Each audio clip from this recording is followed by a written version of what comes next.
It's Monday, and that's the day that I bring you the latest news about what's happening in the gay rainbow world of entertainment. Whether it's new music, new movies, or simply the shenanigans of our favorite gay celebrities. Let's head over towards the rainbow and follow the yellow brick road and see what's happening in the rainbow world of entertainment this week.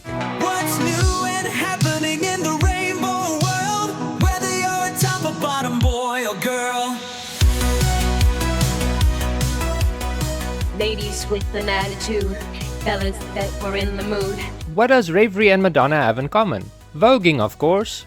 For those of you living under a rock, voguing is a highly stylized form of dance that originated in the 1980s within the Black and Latino LGBTQ ballroom scene in New York City.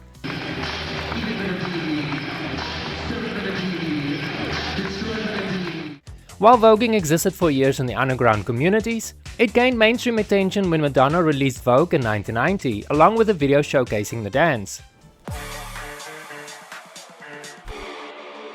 Revry is the streaming platform often referred to as queer Netflix, although I guess with all the gay-friendly content, Netflix is the, well, queer Netflix. Ta-da!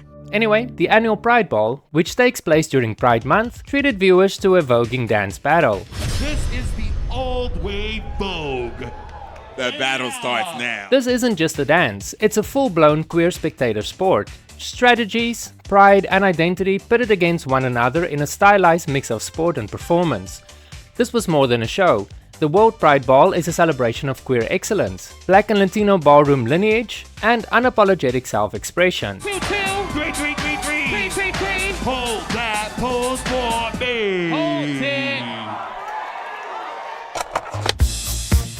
Just under a year after his arrest, Justin Heath Smith, better known in the gay adult film world as Austin Wolf, has pleaded guilty to a federal felony charge involving the sexual exploitation of a minor. Even though I don't like bringing you negative news, I feel I have to include this for those of you who do not stay up to date with the legal woes of gay adult film star Austin Wolf. So here's a breakdown of the case so far as at the time of the making of this video. Wolf pleaded guilty on June 20th, 2025 to a federal felony charge of incitement of a minor for sex in a Manhattan federal court. As part of the plea deal, more serious charges relating to possession and distribution of child pornography were dropped, though evidence of hundreds of child sex material videos was found during an April 2024 FBI raid. He faces a mandatory 10-year prison sentence with a potential maximum of life imprisonment and is scheduled for sentencing on September 9th, 2025. He's currently held without bail in a Metropolitan Detention Center in Brooklyn. The European Queen of Disco, Amanda Lear! The new HBO documentary Enigma examines transgender identity and survival by documenting the journeys of trailblazers April Ashley, Amanda Lear, and others. Biologically, I'm a male, but socially, I'm a female. Are you still an object of curiosity? Oh, I think so. Why do you think they're all staring so intently? Zachary Drucker, a renowned filmmaker, examines these icons through a very personal and humanizing perspective, giving historical context to discussions about gender identity and portrayal that are still relevant today.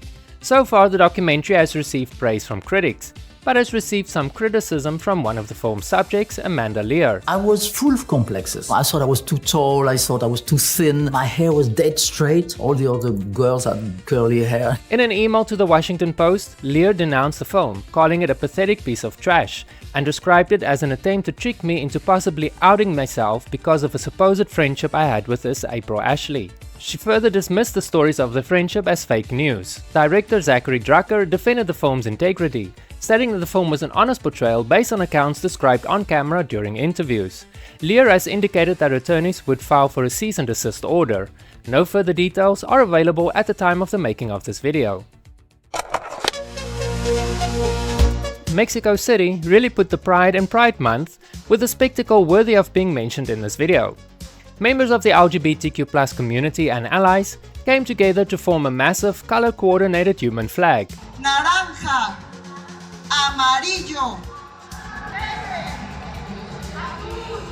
Dressed in neon colors and umbrellas, participants arranged themselves in precise lines to create each stripe of the iconic rainbow pride flag, filling the historic plaza with a striking visual display.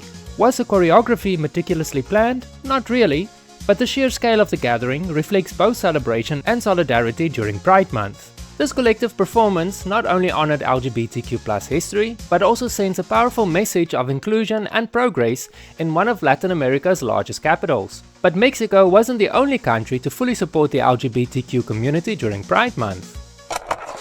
Tens of thousands of people marched through the Hungarian capital Budapest on Saturday after a banned pride rally turned into a large-scale protest against Hungary's government. Hungary's government, led by Prime Minister Viktor Orban, banned Budapest Pride under a new legislation that prohibits all events that depict or promote homosexuality to minors. Orban framed the ban as safeguarding children from LGBTQ+ influences, while critics saw this as part of a broader erosion of democratic freedoms ahead of Hungary's elections. But just because the ruling government is trying to squash LGBTQ visibility, doesn't mean the people of Budapest feel the same. On June 28, 2025, Budapest came together to defy the ban. According to some sources, more than 200,000 people took part in Budapest Pride, transforming the event into the largest protest in recent Hungarian history. The LGBTQ+ community and allies came together in a peaceful march, with the full support of Budapest Mayor Gergely Karácsony. I do apologize if I mispronounce that one. The Budapest mayor bypassed the ban by declaring it a municipal event. It began as one man's answer to Pride festivals. Well, ended up being about, well, several dozen people's answer to Pride festivals. And last but not least, a fun story about karma. The Hetero Awesome Fest was a 2-day event held in Idaho on June 20th and 21st, 2025, which was organized by bar owner Mark Fitzpatrick as a direct response to LGBTQ+ Pride Month. Could it be that people just didn't want to be a part of it? No, a lot of people wanted to be a part of it. But they weren't. Fitzpatrick described the festival as a celebration of traditional gender norms and heterosexual awesomeness, aiming to provide an alternative to what he perceived as the woke culture of Pride events. Despite a budget of $85,000, the festival attracted only about 30 to 50 attendees over the 2 days, leading to criticism and mockery online. Fitzpatrick told us today, this weekend was a great start and he learned a lot from it that he hopes to put into planning next year's festival. Yeah, he's planning another one. And the cherry on the shit cake? The event garnered further notoriety when musician Daniel Hamrick used his performance to protest the festival's anti-LGBTQ stance. A little something special just for this performance.